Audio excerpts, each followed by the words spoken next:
time now for Jeff's car culture. You bet. This is going to be informative for you. We all, you see ambulances going down the road. People sometimes you ever been in the back of an ambulance? No, sometimes they don't get out of the way, and it's very frustrating, and it kind of ticks me off that somebody's in there for a reason. So ambulances are made all over the world, with different countries, different regions having their own manufacturing, their own specifications. Typically, ambulances are made in two stages. The first manufacturer takes the chassis. The second modifies the vehicle to include the necessary emergency equipment. In the United States, ambulances are classified into 4 types, each with different specifications and purposes. Several companies manufacture ambulances in the U.S., including American Emergency Vehicles, Braun Industries, and Horton Ambulance, among others. Those are the primary ones in the U.S. There's several across the world. These companies play a crucial role in providing emergency medical services with the necessary vehicle, ensuring that the patients receive prompt and effective care during their medical emergency. The customization options offered by these manufacturers enable the EMS providers to design ambulances that meet their unique needs and their budgets. The first stage of manufacturing involves the initial construction of the chassis, which forms the foundational structure of the ambulance.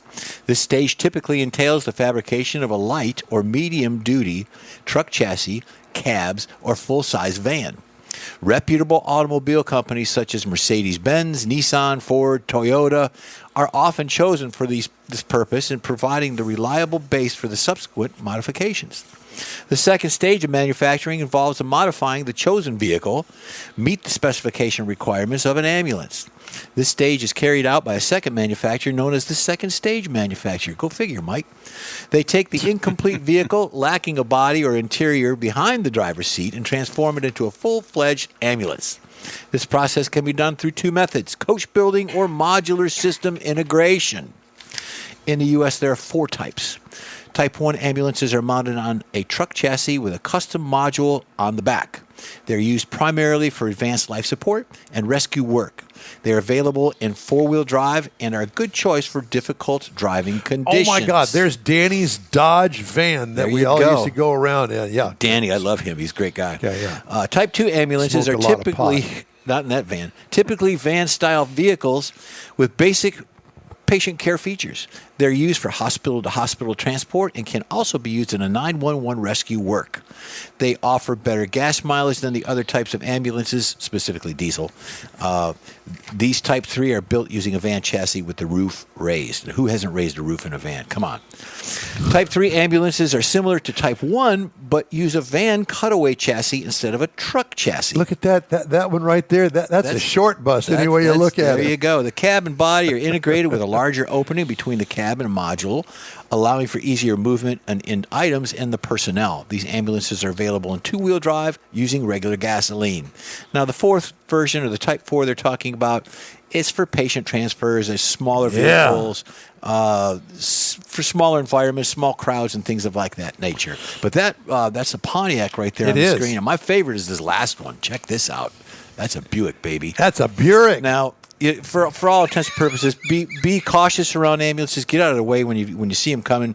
Leave your blood donation at the Red Cross and not on the highway. Very nice. Well, I have to tell you that back in my day, it was things like the Buick, the Pontiac, any kind of a station Cadillac. Wagon. You bet. You know, the guy, the actual medic that's back there, of course, the patient's laying down. The medic's all hunched over because the roof is so low. Yep, exactly. But be careful when you're out there, and a little bit of information if you ever wonder, and just check it out.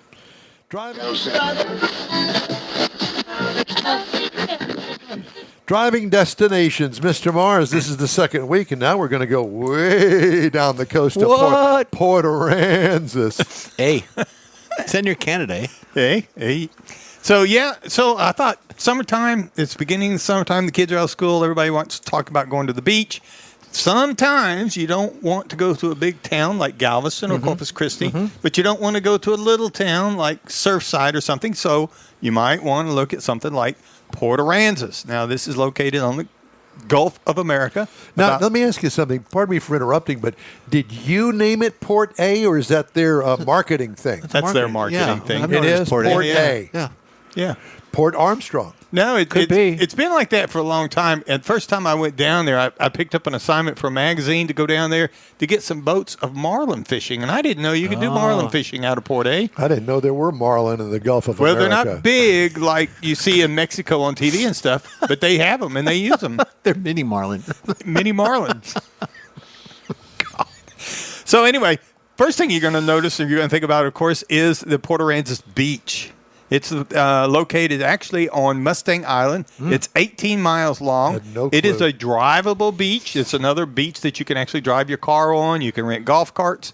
You can do beach stuff. Beach stuff, yeah. They actually have a sand castle building contest on that beach down there because the way the sand is with the water and the moisture content is really good for building sand castles and doing things like that. Like building a snow fort. That's right. So the other thing, if you're not really into the sand stuff and you're a birding person, you want to go to the Leonabel Turnbill Birding Center in Port Aransas. This is a big location. It's on the Central Flyway, so you get to see a lot of different birds, including the rosette spoonbill, the black-bellied whistle duck, and the cinnamon teal. Hey, you know what? Do you know what kind of bird this is? You just shot the bird. I've seen that bird before. Yeah, in the back of a car. Yeah. And they got like a 1,250 foot long boardwalk. Oh, boy. That you can see alligators along with other different wildlife. Nice. Now, you can also go to Fisherman's Wharf. Now, this is, of course, a place where they have a lot of boats that go out deep sea fishing. This is where I was talking about. I was surprised that you could actually go out marlin fishing. Not the big ones, but there is plenty of marlin. And you don't have to go out very far because of the continental shelf. Deep water is a lot closer here. Then you can go to the Port Aransas Museum in the middle of the day when it gets good and hot. And this is housed in a 1900s kit house. Wow. Now, it's got lots of Is that history. the kit from Sears? It didn't say which Not church it's from. 1900. Yeah. But, it's got a lot of history about maritime history, sport fishing, local culture. And they actually have a fourth-order Fresnel lens from the Lydia Ann Lighthouse. That's a pretty big deal about it being that kind of from original lighthouses. Now, if you really want to go do something out on the outside, you can go kayaking and paddleboarding. You can launch from the Lighthouse Lakes Paddling Trail. Now, this is Texas' first designated paddling trail. You can also go walking around and do this thing, but it's about 6.8 miles that you can cover in this area. And they also have a windsurfing contest down here. Then you can also go over to Mustang Island State Park. And 3,950 acres, 5 miles of coastline. Really a nice place to go. I went there once to shoot some pictures of a truck, and it was a beautiful place. Then for playtime for the little ones, Roberts Point Park. Now, this is in Port Aransas area, 50-acre waterfront park, and it's got playgrounds, it's got fountains, it's got all kinds of things that little kids can do. So this is a really place if you want to go out and get out, and you want about, and you want to be in a town smaller than Galveston Corpus. or Corpus. Then this could be a good choice Because for it's you. right across the way from Corpus. Yeah, it's about 30 miles. And you go over to the island through Aransas Pass. There's a causeway. I didn't know any of And that. then the other end of it, coming in from Houston, which is about 3.5, 4 hours away, there's a ferry. You get to ride the little. It's smaller than the Galveston ferry. It's only about 20 cars. Nice. Well, that's an interesting It thing. fits. Yeah, it's a back good- in the day, that's what we did. We didn't have a whole lot of money, and we wanted to take the kids somewhere. We always went to San Antonio. It was a great place Yep. for us to take the kids. Here's an option, a beach option that's 3.5 hours away. Easy drive. Easy drive. A nice coastal drive, too. Hey, the N Wheel Time Car Talk Show will continue after these brief messages. You own a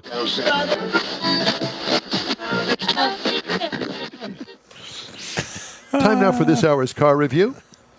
I had a chance to drive the 2025 Dodge Durango. Final assembly location, Detroit, Michigan, ladies and gentlemen. Comes in these trim levels, the GT, the RT, and the SRT. I had the RT 20th anniversary premium all-wheel drive 345. It's a standard SUV, 3 rows, seats 6 people. Exterior changes from last model year. It was all new in 2011. 2011. Yeah. Do you see how old that is? It's old, but you know what? It still looks good. I like it. Exterior features. Bold, aggressive, American muscle-style front fascia. Built-in hood scoop with Hemi graphics and 345 badging. Bronze-colored wheels set this RT apart. Shape of the rear lighting reminds of the Dodge Charger design. What I liked, this is an SUV with attitude. Well, that's not the one that I drove, but that's the basic one. Right. But the one that I drove has attitude. And it's funny what you can do with paint. Oh, absolutely. All right. What could use improvement? Would love to see an evolved redesign. I mean, this thing is, 13, 14 years old? Yeah, so there's the bronze wheels that I was talking about. Interior highlights. Even though it's a 14-year-old design, the dash layout beats newer competitors. Steering wheel controls are the best. SRT seating with the 345 logo on the seat back, comfortable and supportive buckets. Rear volume. Sorry, did I say rear? Yep. I didn't mean to say rear. The radio volume and tuning knobs for the suspension, for the superior sound system is good. I can't even read my own writing here. I don't feel so bad. You know, you should pre-read these before you go on the air. I should. I want you to look at that. How I did that. What the hell does that? What is that? You know what that said? It was. That's what it What said. it does.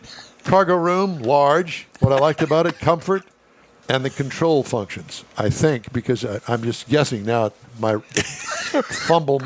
You want writing. to borrow my glasses? Now I got glasses on. That's not the problem. Sight is not the problem. It's brain malfunction. And clearly, it didn't transfer to this right-hand writing implement. 5.7-liter V8, 360 horsepower, 390 pound-feet of torque, 8-speed automatic transmission. Get this, tow rating 8,700 pounds. Wow. Haul rating 1,350. Let's go camping. Let's go racing. Let's just go and do it somewhere.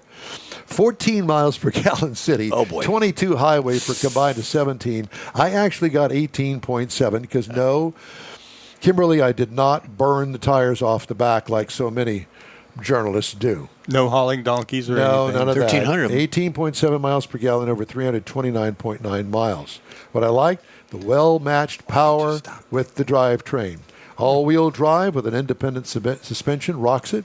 Ride and handling, smoothness. It's good. What could use improvement? It's a little on the heavy side, but it is big. But 5,313 pounds. That's 2.5 tons, my friend. Base trim price $54,495. Prices tested, yikes, $72,460. You can get in the V6 version for $41,995. No, it is a nice. You had a nice one. I've been seeing a lot more of them since you had that. Yeah. Competitors, Ford Expedition starts at $57,025, which, by the way, is all new for $25,000, but no V8s. Does have 440 horsepower. The Chevy Suburban starts at $61,500. It has the 6.2-liter V8 with 420 horsepower. And the Toyota Sequoia starts at $62,425 with a 3.4-liter hybrid V6, but get this, turns out 437 horsepower. Oh, man. Yeah.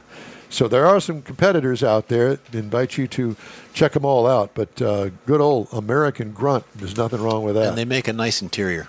Even They on the really pickups, do. they Yes. do. Yeah, they do. All right, that's my review of the 2025 Dodge Durango RT.